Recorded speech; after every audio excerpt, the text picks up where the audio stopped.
Okay, so for my Zoom folks, I am sharing my screen with you. So if I could just get a show of hands from my Zoom folks to let me know if you can see my screen. Excellent, okay. We are good, very good. Okay.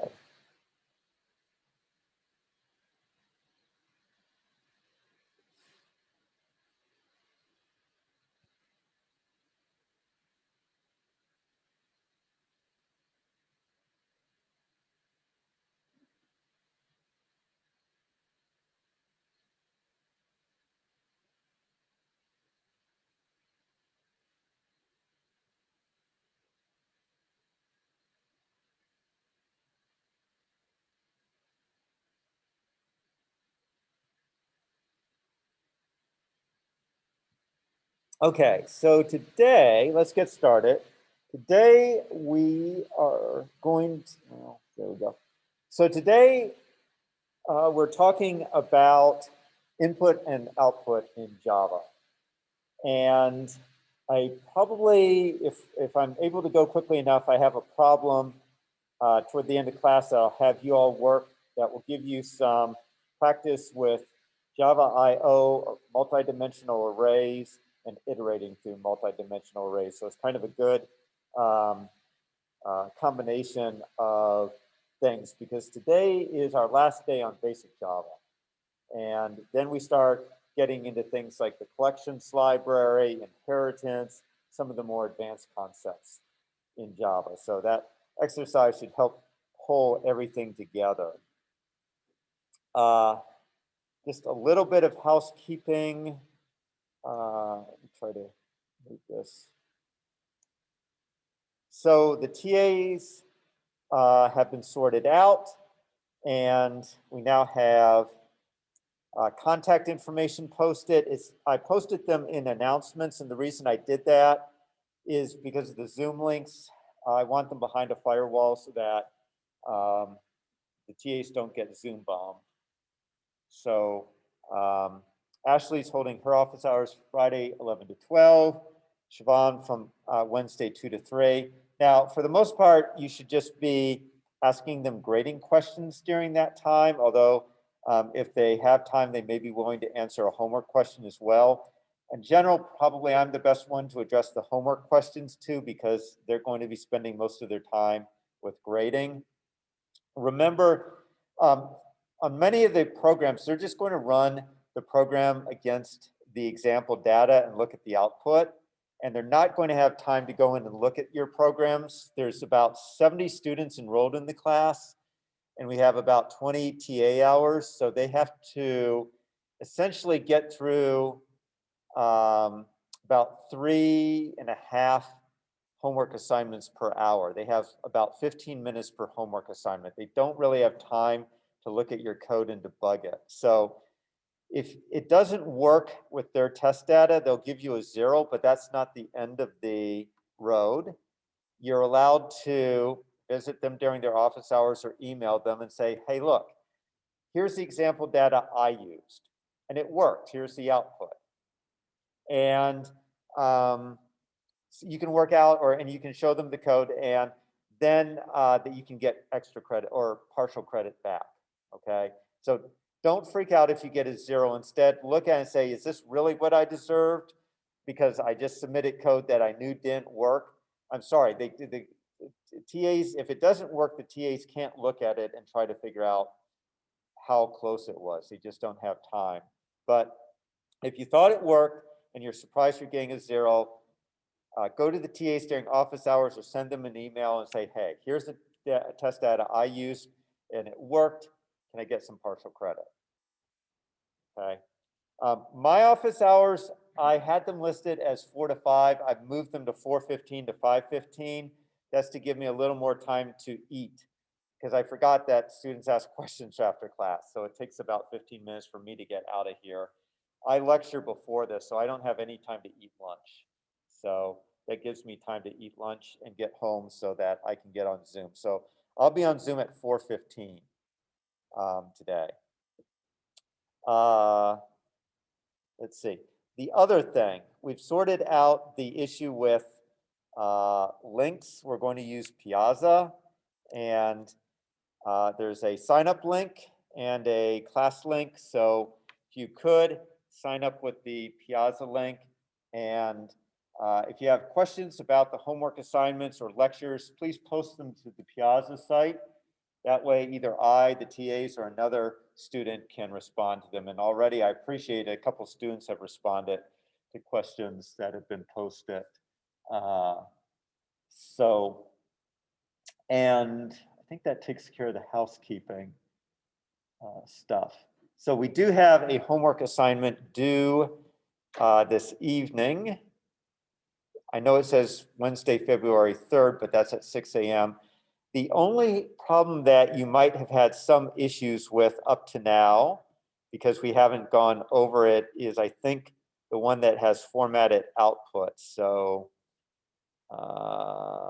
there we go. We'll cover that today, what your output formatting is. I think most of you figured it out already because it's just system.out.printf, and printf works essentially just like it does in C and C++.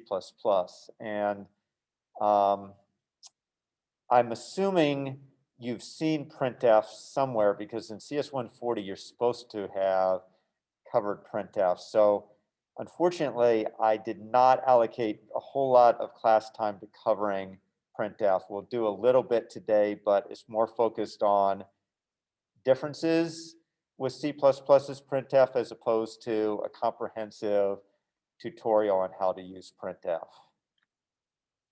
Okay, so you are going to have to get used to using line-oriented I/O in Java. So basically, when Java was designed, it was not designed to do text input and output. And later they put, they retrofit it, standard in, standard out, and standard error. And while it is possible to do stream-oriented input, and the book shows you how to do it. The book has, I think, a word counting example that is not line-oriented.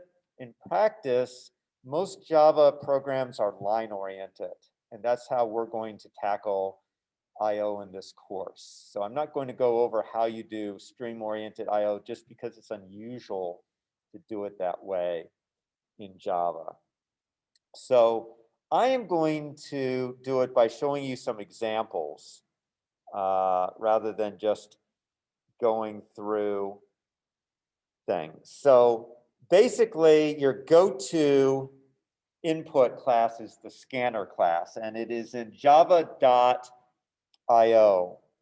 or I'm sorry, it's in java.util. So just like C++ has different libraries, in Java, those libraries are called packages, and you import from those packages. So the scanner class is found in a library called java.util. And you need to import it in order to use it in your class or in your program. So the basic idea behind the scanner class is that you can use it to read a line at a time. So you use, generally with a program, you use two scanner classes or two scanner objects. Actually, you use multiple scanner objects, but so you have one scanner object reads input one line at a time.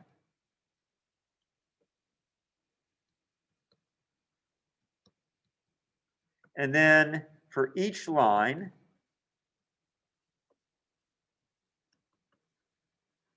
you use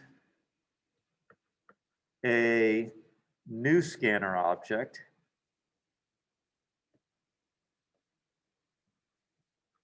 to tokenize and read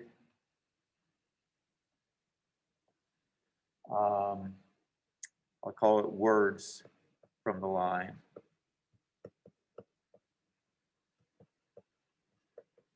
And scanner objects can't be reused, unlike string streams in C++. So in C++, the way you often did stream-oriented or line-oriented IOs, you use getLine to get a line, then you use an iString stream to tokenize the line and extract the fields from the line. Actually, probably read fields is probably better. Maybe fields would be a better. So the iString streams were reusable. You could stuff a new string into your iString streams and it would tokenize it, retokenize. That doesn't work in Java. A scanner object is like a string. You stuff one string into it, it's immutable. And you have to use a new scanner object for your next line.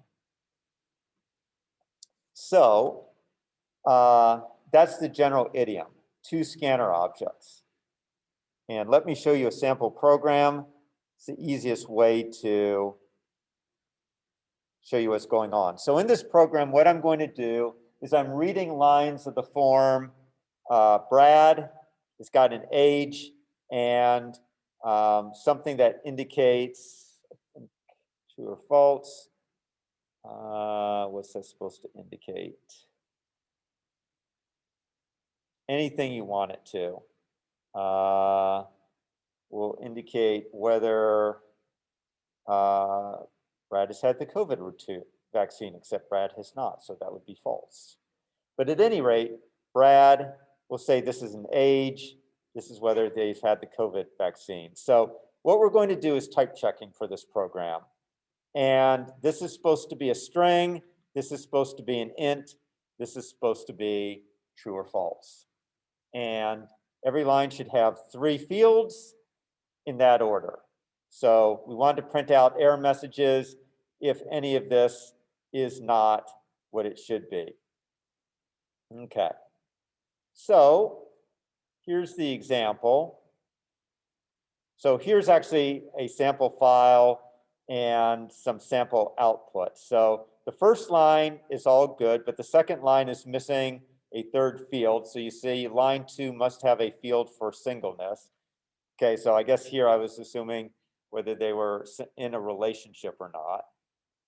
Then line 3 is fine. Line 4 does not have true false. So line 4, 10 singleness should be a Boolean.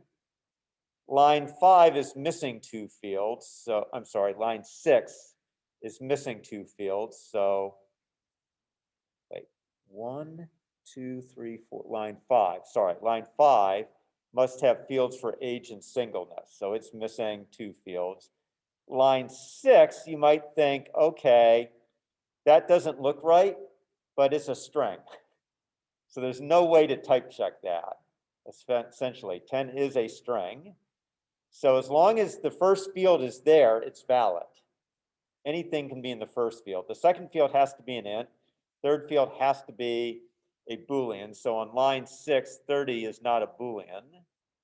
On line 7, neither the age field nor the singleness field is correct. So there's 2 error messages on line 7.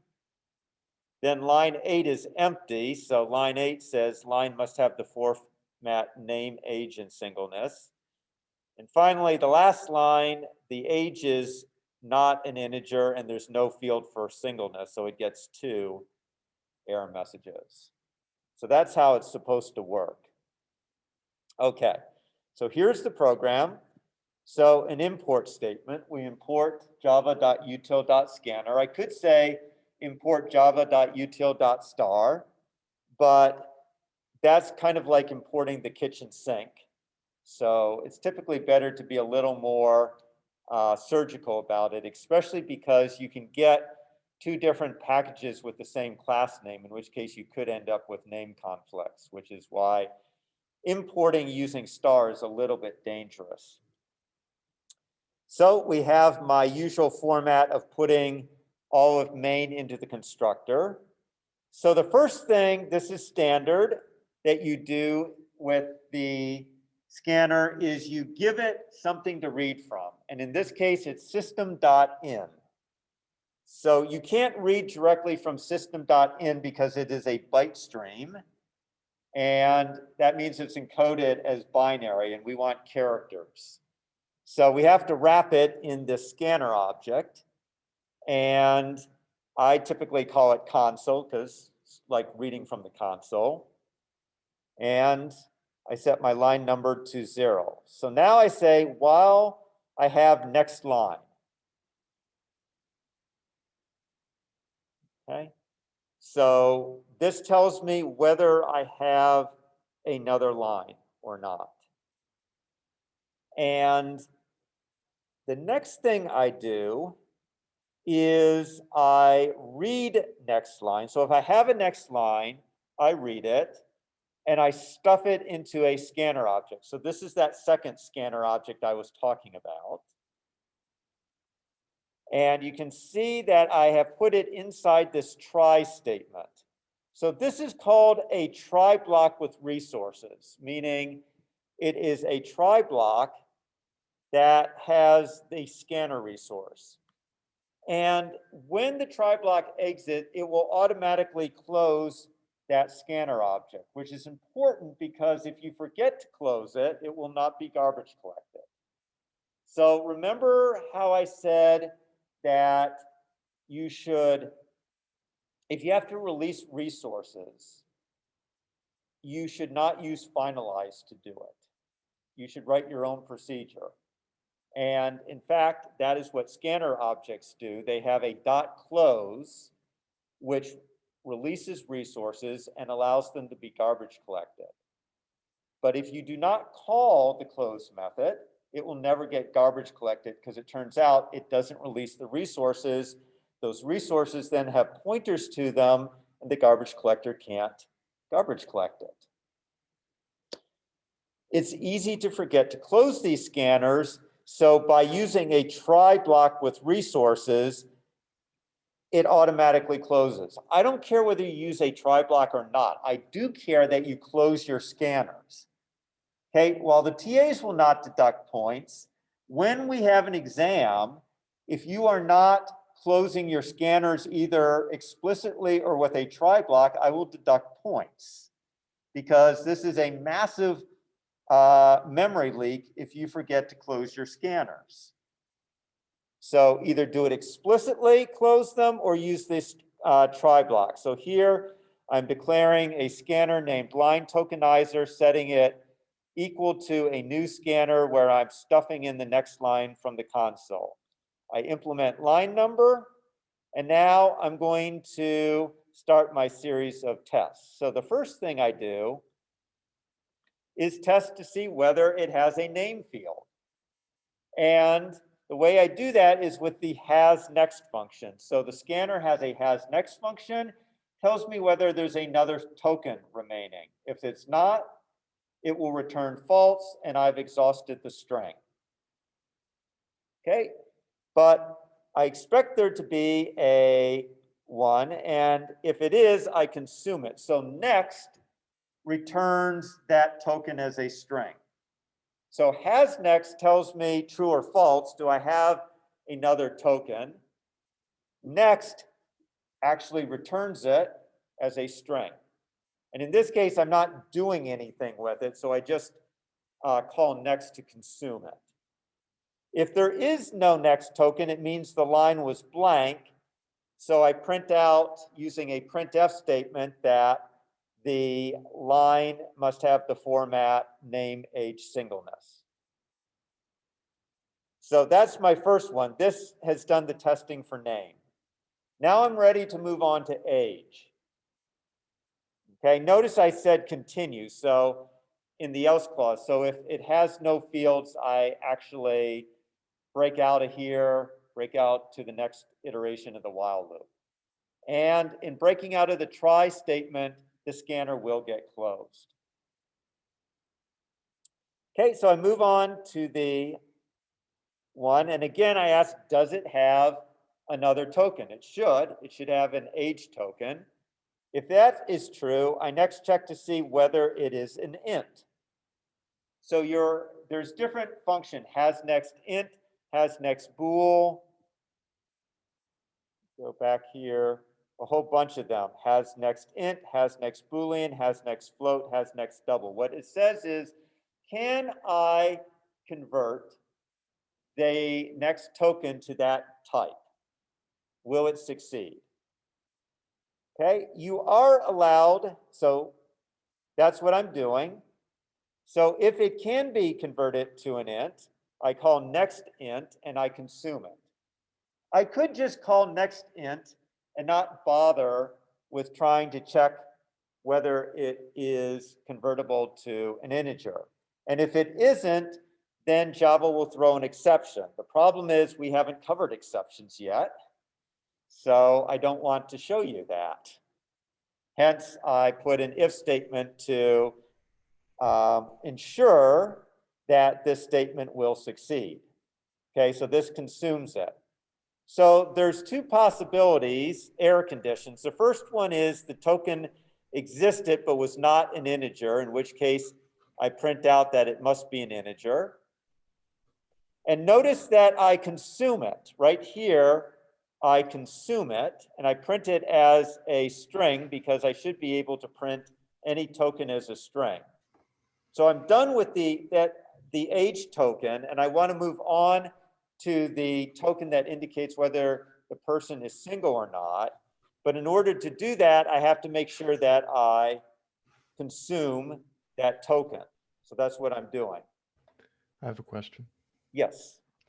Will this do a conversion? No. So if it the question says, was, will this right here do a conversion? And the answer is no. well, so next int, suppose this Oh. was instead, This does a conversion. Next int does a conversion. It converts to an integer. okay, so, but it would still follow the it won't have loss of precision rule. So a string, so and what do you mean it will follow? It doesn't have loss of precision rule. So if it was, say, has, or it has, 43.9? yeah, and it, well, if it That's a was like a good double, question. That's a good question. I'm not sure. I would have to program it up. I can look it up, and that's not a big deal. Yeah, I don't know whether it would just go up to the 43. My guess is the answer is yes, and it will tokenize up to the 43, and then it will leave 0.9 as in the string to be read next, but I'm not 100% sure.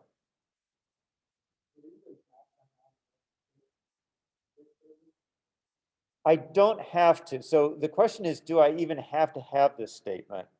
The answer is no, but in that case, if this statement fails, it will throw an exception.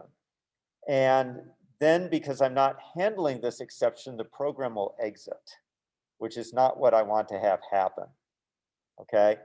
And since we haven't gotten to exceptions yet, I don't want to try to show you how to handle the exceptions. Hence, for the time being, the answer is yes, please guard it with the if statement because I haven't shown you how to handle exceptions.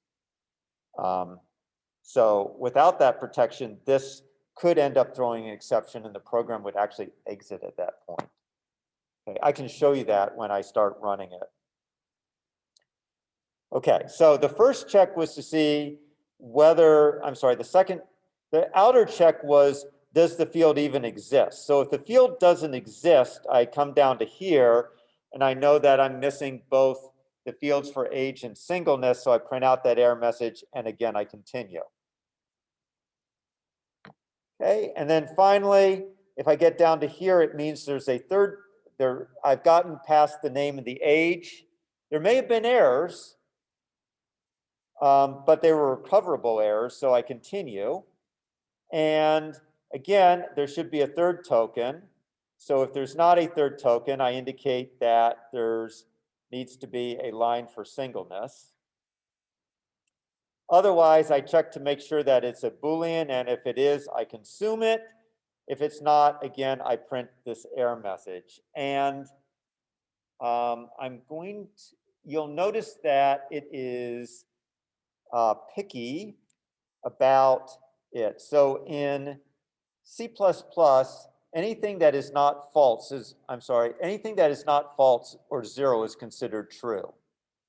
But that's not the case here. So for example, if I say Nels 1010, in C++, this 10 would be interpreted as true.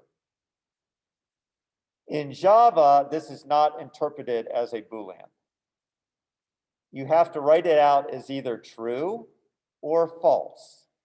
And it's case insensitive. You can use any combination of capital and lowercase letters in your true and false. Yes.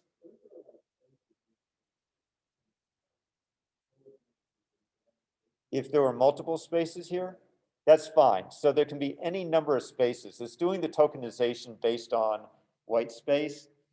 You can have any number of spaces or tab characters in there, in fact, because that's considered white space.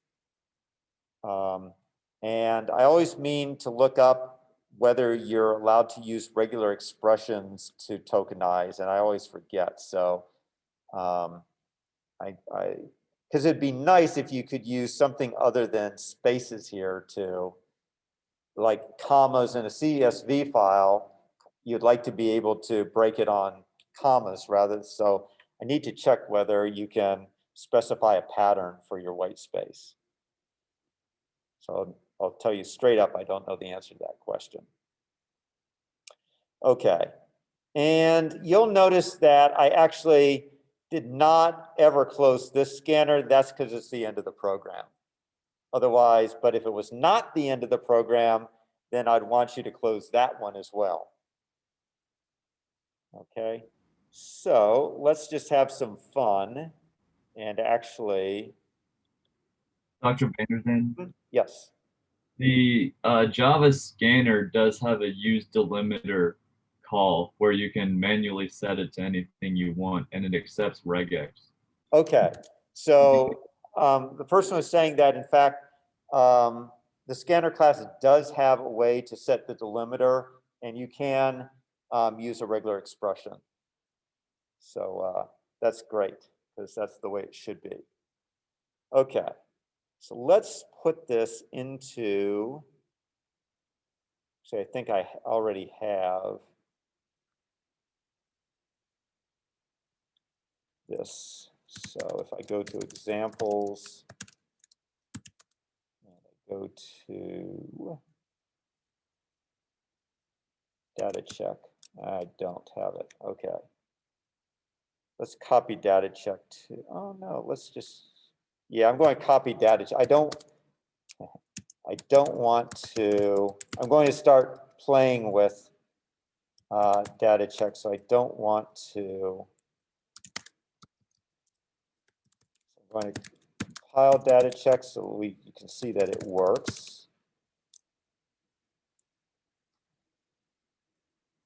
That's not good. I thought I copied it to play.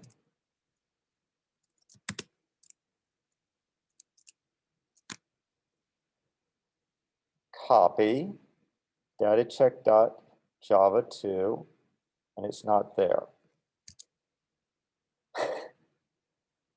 That's bizarre. Why did it not copy it? But it's certainly not there. Copy.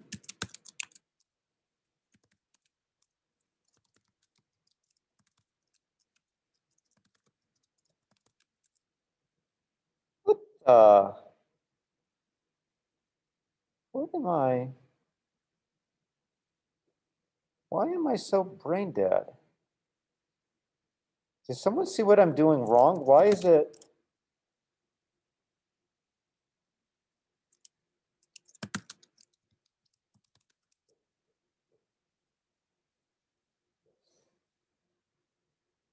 Am I doing, I mean, am I doing something stupid? Isn't that supposed to go up to the parent directory?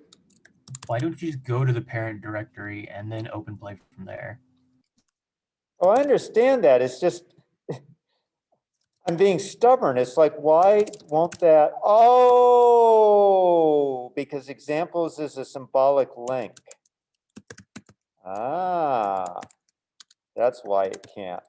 So if you notice the @ sign here, it's a symbolic link.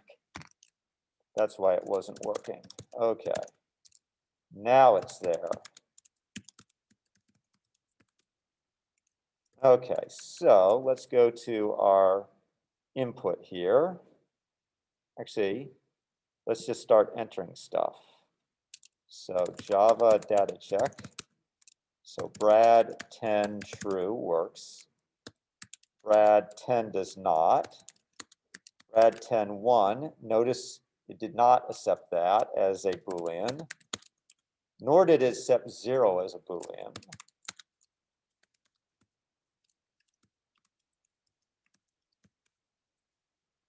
See, I can use any bizarre combination and it's happy. Okay, I think you get the point. Now, I'm going to, apropos of a couple of your comments, I'm going to get rid of the check on the next int. So I'm going to comment this out. Okay, so I got rid of the guardrails.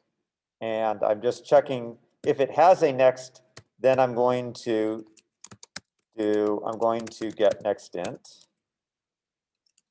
And of course that else statement I commented out as well.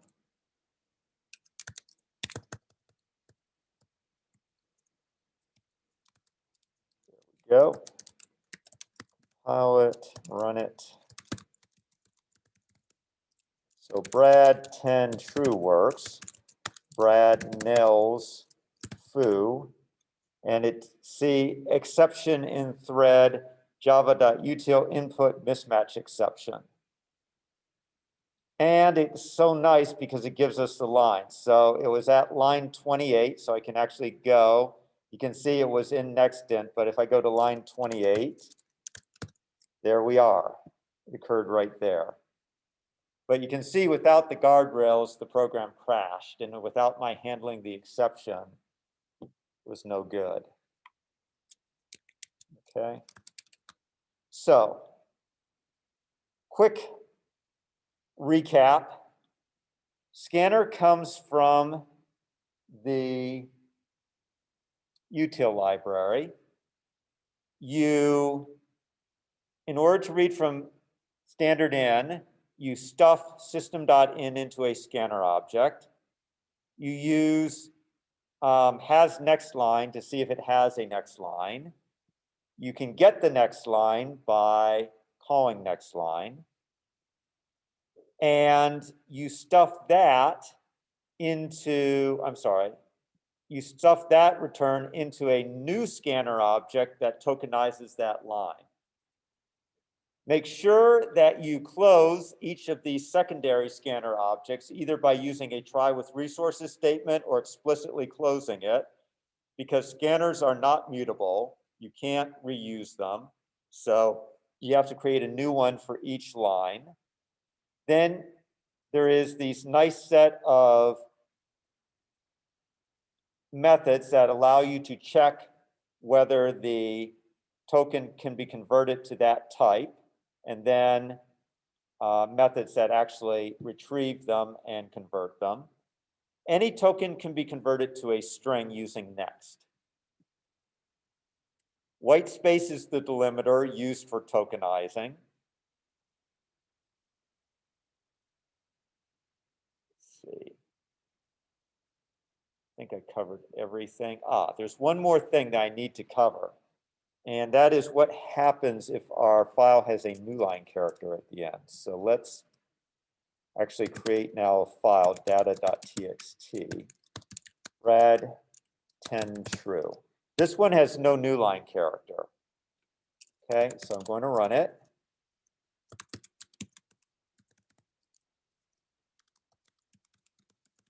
and is happy. Now I'm going to end it with a new line character.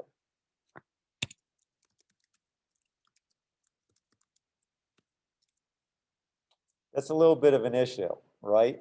So we're running into kind of the same problem that you run into in C++, which is that if a file is terminated with a new line character, then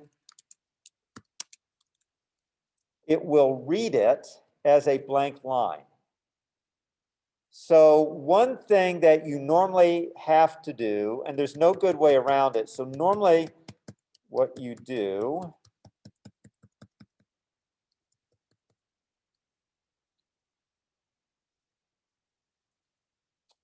and I'm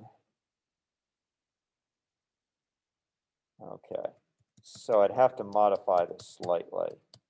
So I would start by saying string line equals console.next line.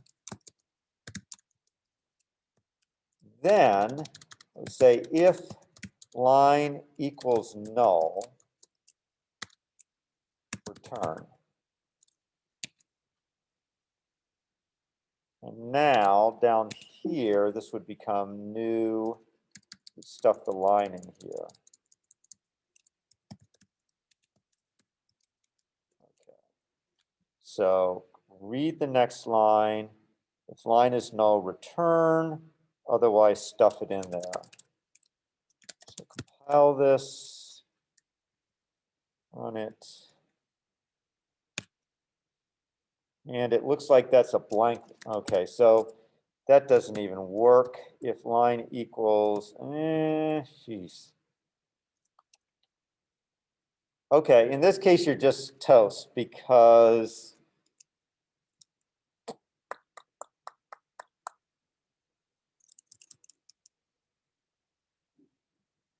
so why? Just a second.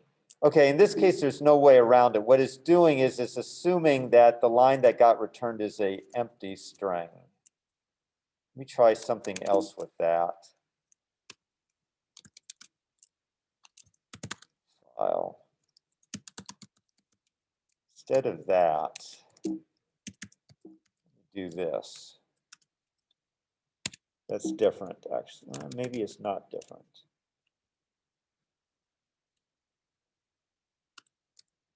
Nope, okay.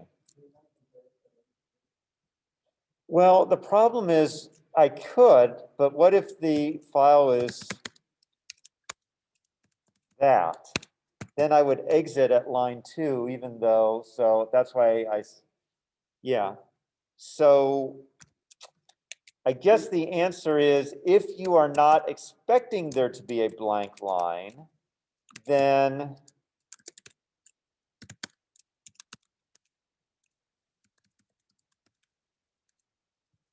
you could say if line equal, okay, you can't do, okay, you can't do that either. You have to say if line dot, just a sec. No. So the question is, you cannot, as far as I know, query and ask how many lines are in the file. It can't look ahead like that. So that would be nice too, but there's no really good solution. So you can do this, if line dot equals, and that's an empty line. Pardon? Dr. Van der Zanden, this is a dumb question. Just like, hang on for 1 second. I just got a question. If line, actually that might work. So if I say continue,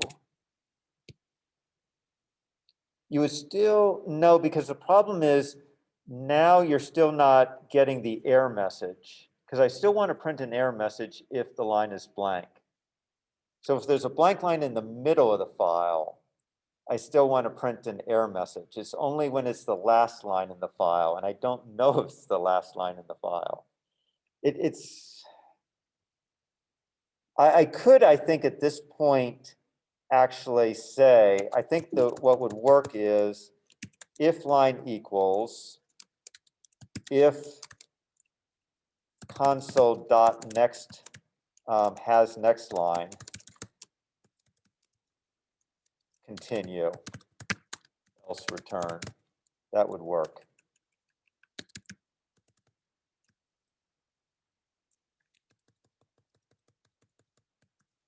Because, I mean, it's messy, but. So what that's doing is if the line is blank, it's saying, is there a next line? So if there's no next line, now you really have exhausted it. So if there is no next line, you return. But if there is a next line, actually you'd print your error message. You would, instead of continuing, oops. Here, it would be print error message. So that would work. It's kludgy. I guess what I'm trying to show you is, as far as I know, there's no, it's just like C++, that EOF character at the end is reactive. It's not proactive. Yes, someone spoke here, had a question or comment? Yeah, I had a question. This is dumb, but there's no end of line type variable that you can use, right? Like No, there if is line equals- there is an end of line. It's called has next. If there is, so the question is there an end of line check? And the answer is actually there is an end of line check. It's called has next. well, not a check, but I mean a type. Is there like an EOL type? Oh, I see. No, there's no EOL type. Oh, Java is really keeping you from C++ lets you get closer to the metal than Java does. So there's no EOL type. ouch. Yep. Okay. So other things, there is a gotcha. Here it is, next line. Big caution, if you call next line, but you actually are in the middle of a line, then next line doesn't return the next line, it instead returns the remainder of the current line. So you get rid of that problem when you use the technique that I was suggesting. It basically, what this is saying is, don't try to mix stream IO with line-oriented IO. It will get you in trouble. Use one or the other. So if you're using stream IO and you're in the middle of the line and then you say next line, thinking you're going to get the next line, you won't. You will get the remainder of the current line. This is only a problem if you are using stream IO and then you try to switch to using line-oriented IO. In this course, this will not be a problem because you'll be using line-oriented IO. Okay, now, remember I said that everything in Java is a byte string, or standard in, standard out, standard error byte streams. And if they could redo it, they probably would have made them be character streams. So to kind of fix that problem, they introduced this class called a console class, that you can read the console object from system.console. And it has, unlike the scanner class, it uses readline to get the next line, but it also has printf, and readline has the benefit of returning null on end of file. So it has some nice attributes associated with it. Okay, let me tell you why you shouldn't use console and succumb to the dark side, even though it's tempting. It doesn't work, it's not there when you redirect input. Guess what the TAs are going to do? They're going to redirect input. So the console class doesn't exist if you redirect input from standard in. It only exists if you actually type into standard in, and it doesn't exist if you're using a graphical user interface. And for security reasons, it may not even exist on your own implementation, although on our implementation, it does exist. So it does simplify the code, and I've given an example I'm not going to go over it because I really don't want you using the console class because you'll just get a 0 for your programs. I just want you to know it exists, that using it, you can do both input and output with it, but it's not a good idea to use it because almost no one uses standard input. They'll almost always redirect standard in. Okay, questions about input? Yes.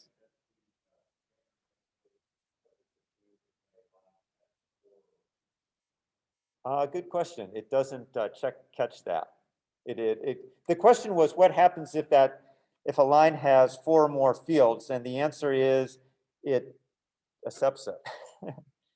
Because I never checked to see if it, I really needed, you're right, I needed an additional check to see if there was a next token and print out an error message saying too many fields. So good point. That's actually a logic bug in my thing. It's fine to close the scanner. So it's okay to close the scanner with stuff still not read from it. It'll take care of that. Other questions about input? Okay, moving to output. Generally, you've seen print and print line, and printf is, whoops. So system.out and system.error are the two ways to get console output. And system.out.printf is the way to print things. And printf is essentially just like C++ with a few differences. First of all, %s should always work with any object. And the reason %s should work and be able to print out any object is that every object has a toString method. So you should always be able to print out an object using %s. Now you may not get a very meaningful representation of that object if you have not defined the toString, but you should be able to print it out. So for example, let's have fun. vi print.java class print. I should capitalize. By the way, please capitalize your names. So we'll say static public void main string args. We'll call new print.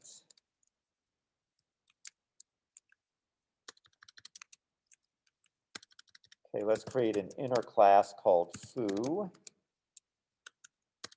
Foo is boring. Foo a equals new foo. Remember, you have to create an object or otherwise it doesn't exist.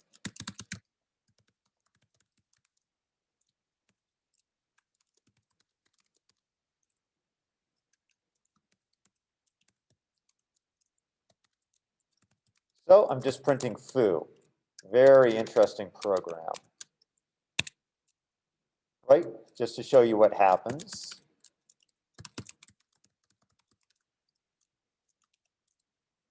Not find a course, because I called it a, not foo.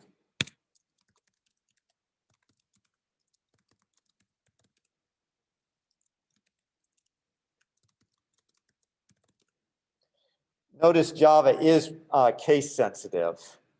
Notice that when I used a lowercase p, I got an error message because it was an uppercase p. So it looks very much like what it's doing is the default method is the name of the class. Then this is the subclass that uses a $sign to, because foo is an inner class of print. It looks very much like it's using the hash code. I think that is what is generated from the hash code. So my guess is that the default print toString method is the name of the class and its hash code.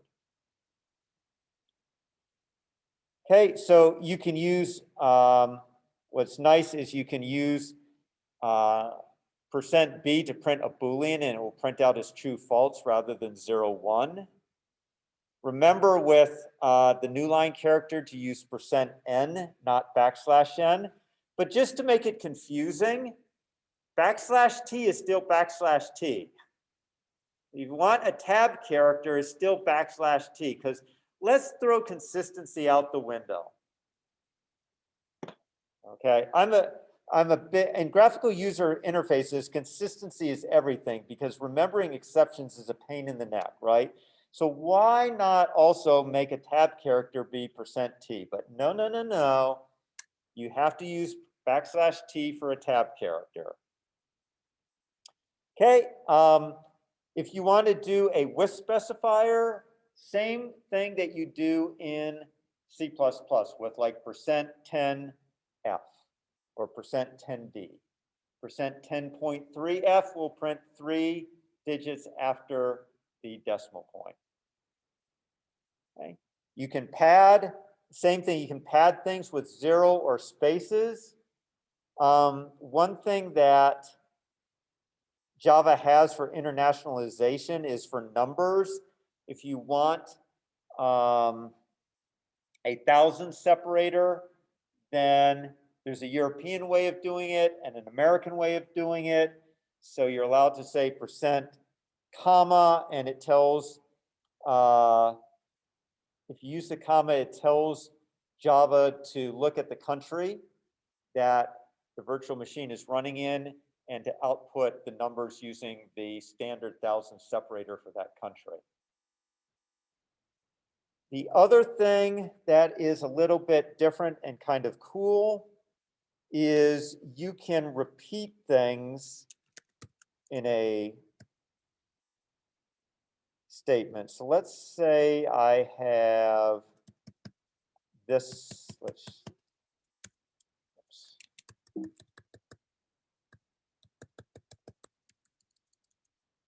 sent $1. I'll explain this in a moment. %2 s %1.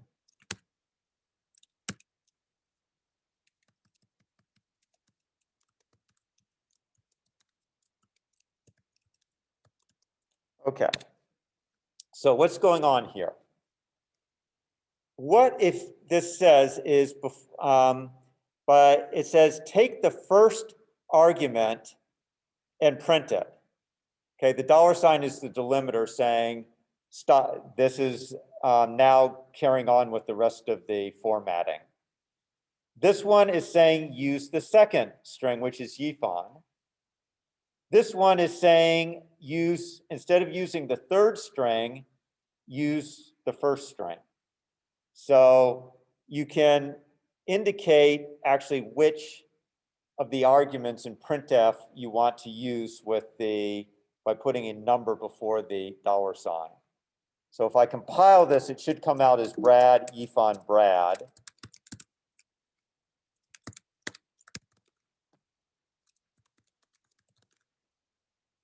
There we go, Brad, yfon Brad.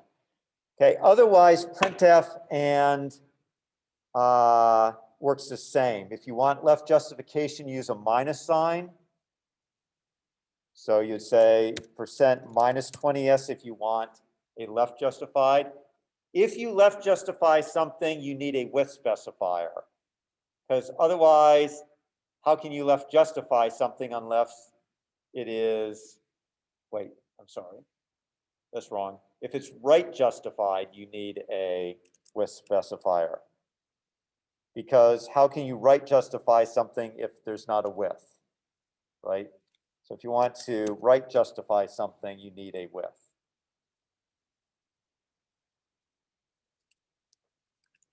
Left justification, -sign. Okay, so pretty much as you would expect. So that leaves us with file I/O. And let's show you file I/O first, and then going to do the same thing. I'm just going to show you a program that uses files. So the good thing is you can basically treat files much like you do standard in and standard out as long as you use the right embedding of classes. So basically, when you're opening a file, you open the file using a file reader object and give it the file name.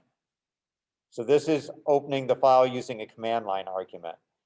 Then you take the file that is opened by the file reader and you should embed it in a buffer reader object. And the reason for doing that is it will now buffer your reads and result in more efficient reading.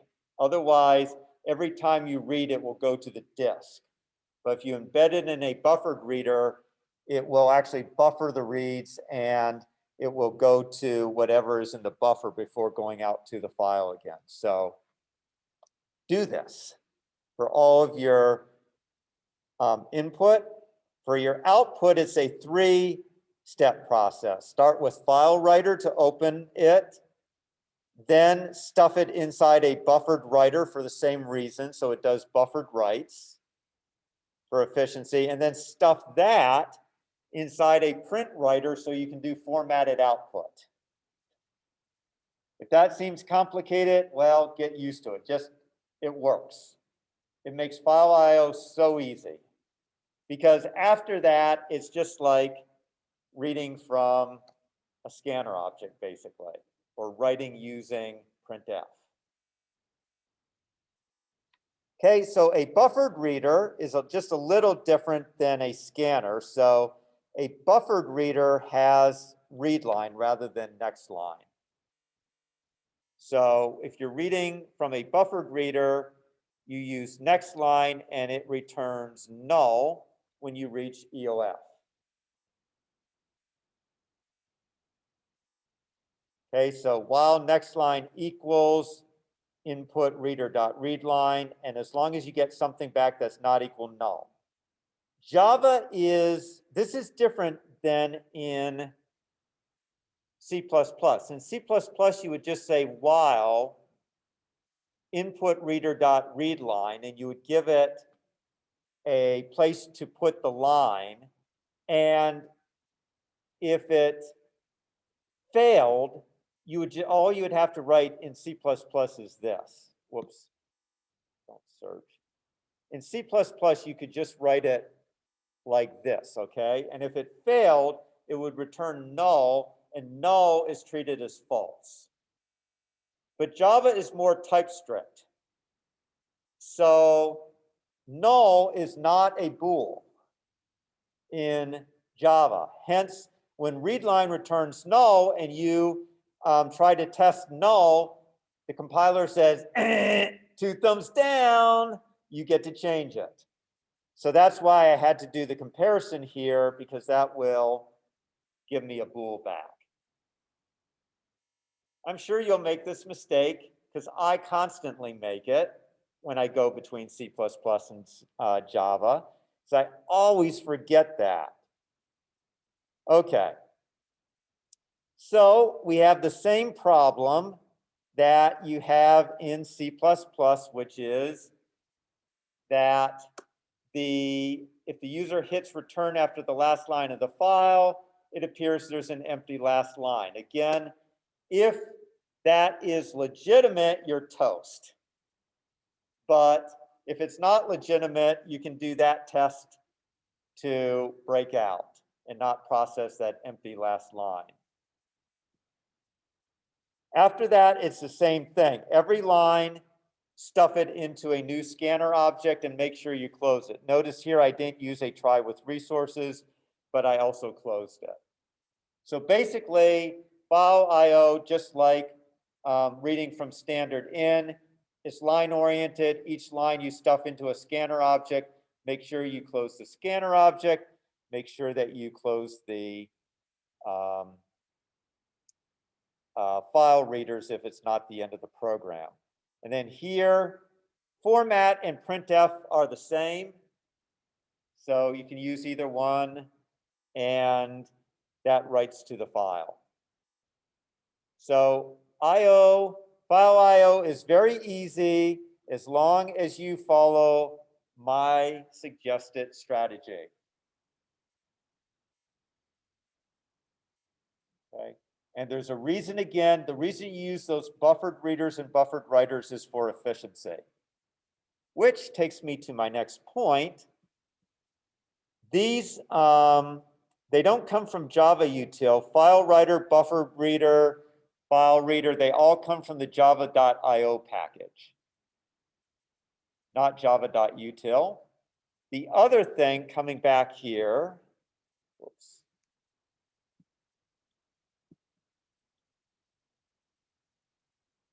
Notice that my constructor and my void both have this throws IO exception. So when you read or write, it is possible that there will be a file misfunction and there'll be some kind of error. In that case, Java throws an exception called an IO exception. We haven't gotten to exception handling yet, so I don't want you handling such exceptions. Okay, if you try to open a non-existent file, that will get you an IO exception. Okay, if you don't have permission to read the file, you'll get an IO exception. We are not going to handle them yet, but Java is persnickety. If you're not going to handle the exception, Java wants you to tell it explicitly, hey, Java, I know an exception could occur. I'm not going to handle it. And you do that by telling Java in the function header that you throw this exception, meaning you're throwing it up to the calling function. So the constructor is saying, I'm not handling the IO exception. I'm throwing it up to whatever called me. And main is saying, well, I'm not handling it either. I'm throwing it to the Java virtual machine, and the Java virtual machine will print out an error message. Okay, but if you fail to put this in your program, let me show you what happens. Let me actually go to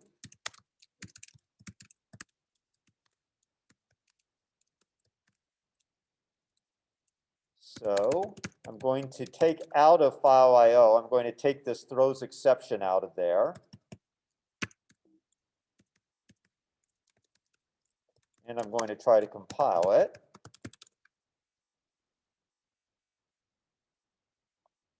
Unreported exception, file not found exception must be caught or declared to be thrown. Unreported exception must be caught or declared to be thrown. Unreported exception. Unreported exception.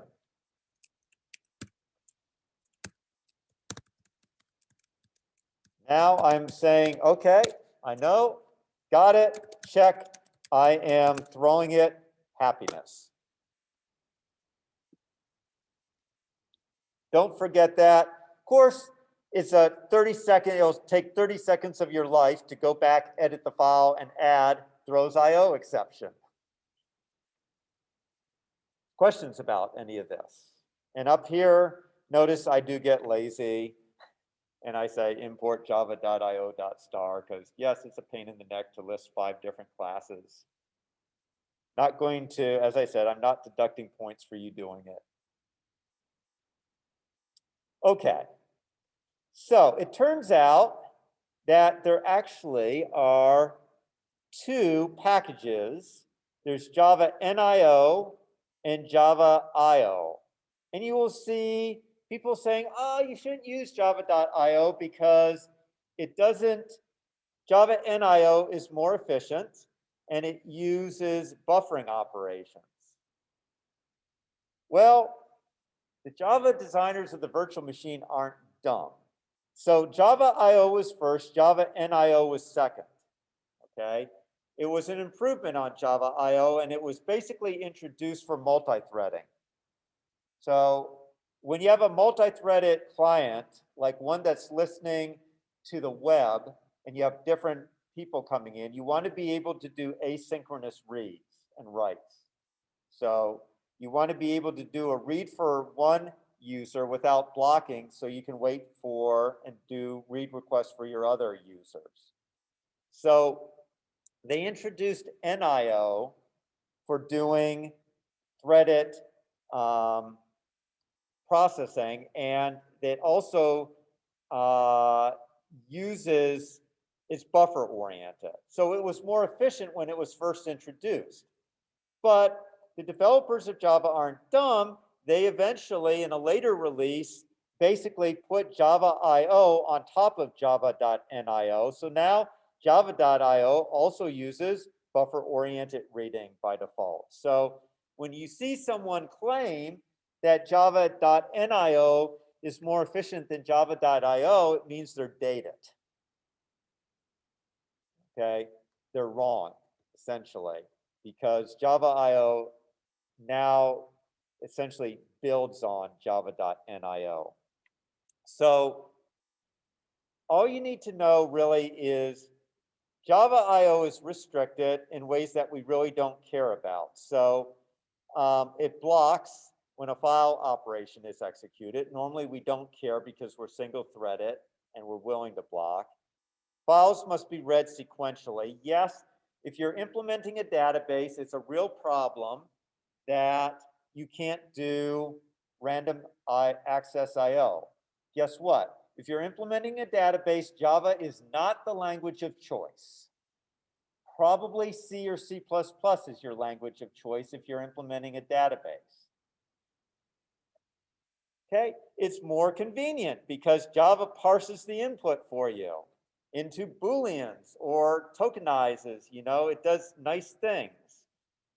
And as opposed to Java NIO does not block when a file operation executes, so it's asynchronous. It allows random access, which is nice, but it's less convenient because you have to parse your data, and you have to ensure that all your data is available by concatenating blocks. That's a lot of fun.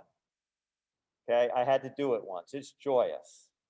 Let me just say, unless you deal at the operating system level, you don't want to be concatenating blocks of data. You want the virtual machine to do it for you. So use java.io in this class. Just know that it has some limitations. It's not meant for multi-threaded applications that are supposed to be asynchronous, and it won't allow you to do random access. When someone claims that it's not doing buffer operations, they're wrong. It was eventually, Java was eventually re-engineered so that java.io does do buffer operations.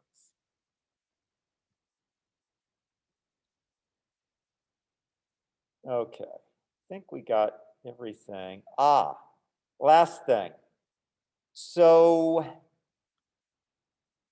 let's say that you have a string and it's a values in that string, and it's, you don't have a scanner class to convert it, but you want to convert that string value to another type, like a double or a float or a long. How do you do that? So in C++ and Java, you can use A to I or A to F or scanf, or you can use an string string. In Java, you have what are called wrapper classes, and you'll read more about these on Thursday. So these allow you to, one thing they allow you to do is create a so-called boxed primitive type so that you can use them with the collection classes. We'll get to that on Thursday. But something else these classes do is allow you to parse a string into that type. So they all have a command of the type parse and then the name of the class. So for example, parse double will try to convert a string to a double. And so here you go. That, give the name of the class. It's a static method in the class, parse double, and it will try to convert it to a double. It will throw a number format exception if it can't do the conversion. This is an early example of exception handling. So if you think an exception could happen, you put it in a try block and you can do a catch of the exception. Don't worry about it. We'll get to it in a couple weeks. Okay, so the interesting thing is parse Boolean. So parse Boolean is more like C or C++ in that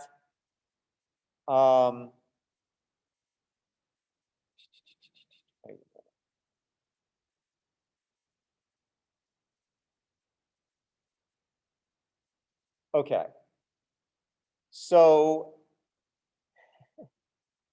parse Boolean will take, the only way parse Boolean will return true is if the string is some variation of the word true. Otherwise, it will return false. So you can give it the string 3, it will return false. You can give it the string null, it will return false. Only if you give it some variation of true will it return true. That's a little different from C or C++, where everything is true unless you have 0 or false. Java says everything is false unless you give it true or some variation of using upper and lowercase characters. Okay, and if you want to convert a value to a string, then you use the value of method in the string class. So that will convert any value to a string. That's a primitive type. So any object already has a toString method. So you only call value of on primitive types, chars, booleans, integers, floats. Sure, I'm missing something, but those are the big 4. You don't call value of on an object because it already has a toString method.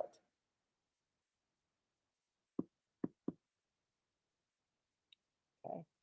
So in closing, I did not have time. The problem I had would take about 15 minutes. So I will just tell you for the homework assignment, your second homework assignment, if you are having trouble with it, first go to Brad's Cliff's Notes and look at my 2 examples, the scanner example and the file IO example down here. And I also have this skew symmetric problem where it basically involves reading a matrix where you have on the command line some strings. So you have to read a string at a time. You have to stuff it into a scanner object. You have to then also allocate a 2-dimensional array to hold those strings. So I have my solutions here so you can look at them too. So if you're having issues on the homework assignment, the 2 problems I went over in class today, plus this skew symmetric problem, all of them may give you some example code to work with. Okay? So that, I know in 3 days, essentially, we've gone through most of Java and the basic stuff. But as I said, it's not that different from Java. What we start into on Thursday is the collections library, which is just like the standard template library in C++. And then we start into inheritance, modules, polymorphism after that. So these are more advanced. After we get through collections, we get to the more advanced topics like inheritance, modules, exception handling, and the like. So we will slow down a bit because you probably don't have as much experience with some of these more advanced concepts. Okay, so again, remember, homework assignment essentially due this evening. It's actually due at 6 a.m. tomorrow. And I will see you on Thursday. And if anyone has questions or any of my Zoom folks have questions, feel free to